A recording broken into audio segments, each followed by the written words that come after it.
Friends, કેમ છો બધા? મજામાં? પહેલાં સૌને જય શ્રી કૃષ્ણ, જય સ્વામિનારાયણ. આજે અમે આવી ગયા છીએ કડિયાદ રોડ. અહીંયા નાની અમથી દુકાન છે અને અહીંયા કચ્છનું આ ફેમસ પ્લેસ છે.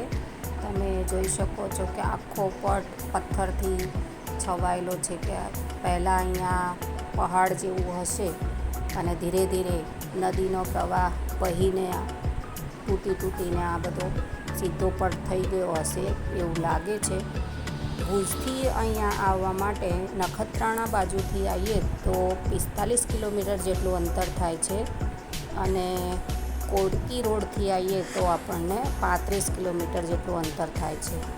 પણ કોડકી રોડ બાજુથી આવવામાં એકલું સિંગલ પટ્ટી રોડ છે અને ત્યાં બાવળના એકલા જંગલ છે. કોઈ આપણને રસ્તામાં મળતું પણ નથી અને કોઈને રસ્તો પૂછવો હોય તો પણ તકલીફ પડે છે.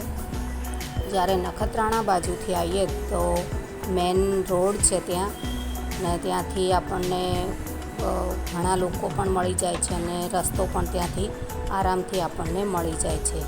કોડકી રોડથી પણ આપણને મળી જાય છે પણ રસ્તામાં કોઈને પૂછવું હોય તો આપણને કોઈ એટલા માણસો મળે નહીં તો આપણે પૂછી શકીએ નહીં. અત્યારે તમે આ નદીનો પટ જોઈ રહ્યા છો તો કેટલો સ્લીપરી છે અને ત્યાં આગળ બહુ જ સ્લીપરી છે જગ્યા છે, તો છોકરાઓને થોડું ધ્યાનથી ચલાવવા જોઈએ. અને અહીંયા આવવા માટે છેક અંદર સુધી ગાડી જતી નથી, આપણે બહાર જ ગાડી રાખી દેવી પડે છે.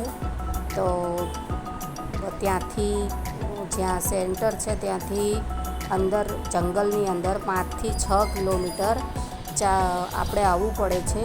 તો આપણે ગાડીની અંદર એમાં આવી શકીએ છીએ. તો નાનું ફેમિલી હોય 4 યા 5 જણનું તો એ લોકો 1000 રૂપિયા લેતા હોય છે અને મોટું ફેમિલી હોય તો એ પ્રમાણે અલગ પૈસા લેતા હશે. પણ અમે લોકો 4-5 જણ ગયેલા એટલે 5 જણ હતા તો એ લોકોએ 1000 રૂપિયા લેલા.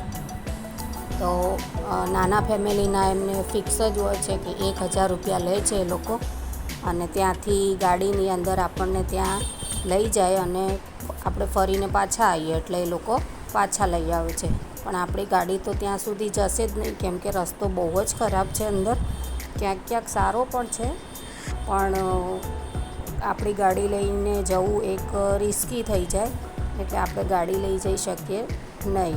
બાકી ફરવાનું પ્લેસ તો બહુ જ સારું છે અને તમે આ જોઈ શકો છો કે પાણીના ઝરણા પણ જઈ રહ્યા છે અને પહાડ પણ આ પહેલાં બહુ મોટો પહાડ હશે અને ધીરે ધીરે તો કપાતો આ રીતનો થઈ ગયો હશે એવું લાગે છે. ઉપરથી ઝરણા પણ આવતા હતા એ પણ તમે સામે જોઈ શકો છો. અને આ કચ્છનું ફેમસ પ્લેસ છે. તમે ગૂગલમાં પણ સર્ચ કરીને જોઈ શકો છો. તમે પટ જોઈ શકો છો, એકલો પથ્થરનો જ છે. આજુબાજુ મોટા પહાડ પણ છે અને સામે જોવાય છે કે એકલું જંગલ છે અને જંગલમાં પણ એકલા બાવળ જ આપણને અહીંયા જોવા મળશે. અહીંયા પાણીનું નાનું અમથું અત્યારે ઝરણું જઈ રહ્યું છે પણ જેમ જેમ આગળ જશું એમ બહુ જ ઊંડું છે અને એકદમ સ્લીપરી છે. આ પહાડની સાઈડમાં અમે ચાલીને ત્યાં જઈ રહ્યા છીએ. તમે જોઈ શકો છો કે લોકો પણ ઘણા બધા આવે છે અહીંયા અને આ આખો દિવસ ફરવાનું પ્લેસ સારું છે. તો તમે પણ અહીંયા આવી શકો છો. તમે આગળ જોઈ શકો છો જો લોકો અહીંયા સુંદર પ્લેસ ઉપર પણ ગંદકી કરવાનું છોડતા નથી. અહીંયા ખાઈ પીને કચરો નાખવો આવી સુંદર જગ્યા પર એ ના સારું કહેવાય. તો આપણે ખાવા પીવાનો સામાન લાવીએ એ બરાબર વાત છે પણ ખાઈને પછી અહીંયા ગંદકી ન કરવી જોઈએ કેમ કે બધી જગ્યાઓ આપણે ગંદી કરી જ રહ્યા છીએ, ખાઈને જ્યાં ત્યાં નાખી જ રહ્યા છીએ. તો આપણી વસ્તુ આપણે સાથે જ લઈ જઈએ.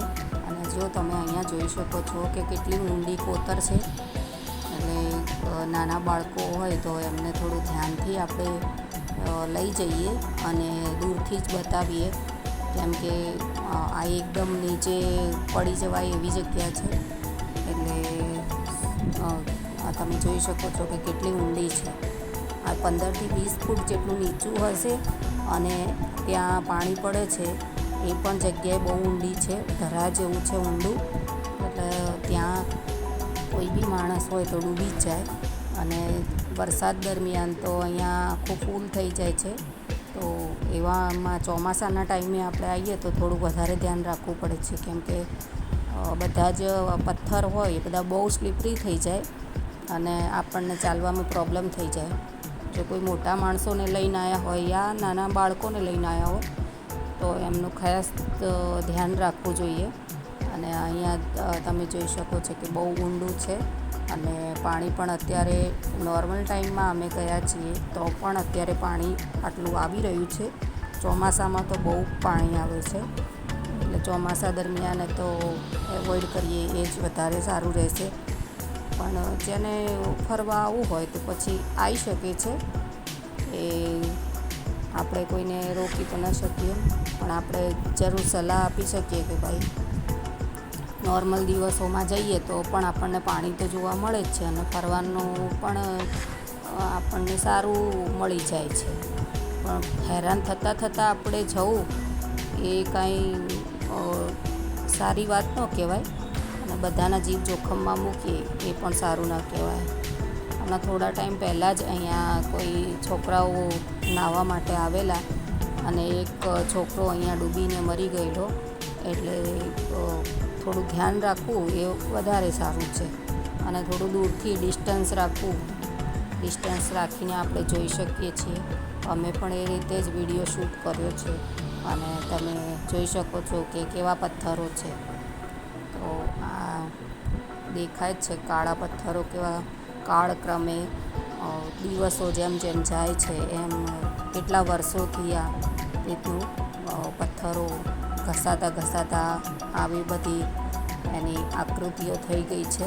કેટલા મોટા મોટા પહાડ ઉપરથી તૂટીને આવેલા છે એ તમે જોઈ શકો છો. અમે સાંકડી જગ્યાએથી ઉપર ચાલીને જઈ રહ્યા છીએ અને જો આ ઉપર ઝાડનું જે મૂળ છે એ પાણી લેવા માટે છેક નીચે સુધી જઈ રહ્યું છે, એ તમે હમણાં જોયું હશે. હવે અમે ઉપર ચાલીને જઈ રહ્યા છીએ તો ઉપરથી એનો વ્યૂ કેવો દેખાય છે હું તમને હમણાં જ બતાવું છું થોડી વારમાં. ઉપરથી કેવું લાગી રહ્યું છે જોઈએ આપણે. તમને વિડીયો પસંદ આવે તો લાઈક, શેર અને સબસ્ક્રાઈબ કરવાનું ભૂલતા નહીં. અને મારા વિડીયોને વધારે પ્રોત્સાહન આપો તો અમે આવી અલગ જગ્યાએ જઈ અને તમને વિડીયો બતાવશું અને ત્યાં પ્લેસ વિશે માહિતી પણ આપીશું. જો તમે ક્યાં હવામાન વરસાદના કારણે પહાડ કોતરાઈ અને કેવા સરસ લાગે છે, દેખવામાં બહુ જ સુંદર લાગે છે. પણ આપણે થોડુંક ધ્યાન રાખીએ તો વધારે સારું. આ દેખી શકો છો કે અહીંયા કેવું લાગી રહ્યું છે. ઝાડમાં તો બસ માત્ર એક બાવળ જ જોવા મળે છે, બીજું તો કાંઈ જોવા મળતું નથી. અહીંયા તમે જોઈ શકો છો રસ્તામાં જતાં વાગી પણ જાય આપણને. તો હાલો આપણે આગળ વધીએ અને તમને કેવું લાગ્યું એ તમે કોમેન્ટ કરીને બતાવજો. કે તમને અમારા હસબન્ડ છે એ પોઝ આપી રહ્યા છે અને એમને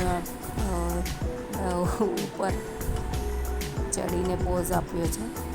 તમે જોઈ શકો છો કે નદીનો પટ દેખો કેટલો પહોળો છે અને આ પહાડ કોતરાઈને કેવા થઈ ગયા છે તમે જોઈ શકો છો.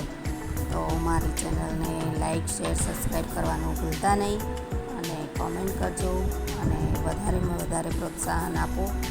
તો એ જ સાથે બધાને જય સ્વામિનારાયણ, જય શ્રી કૃષ્ણ, બાય.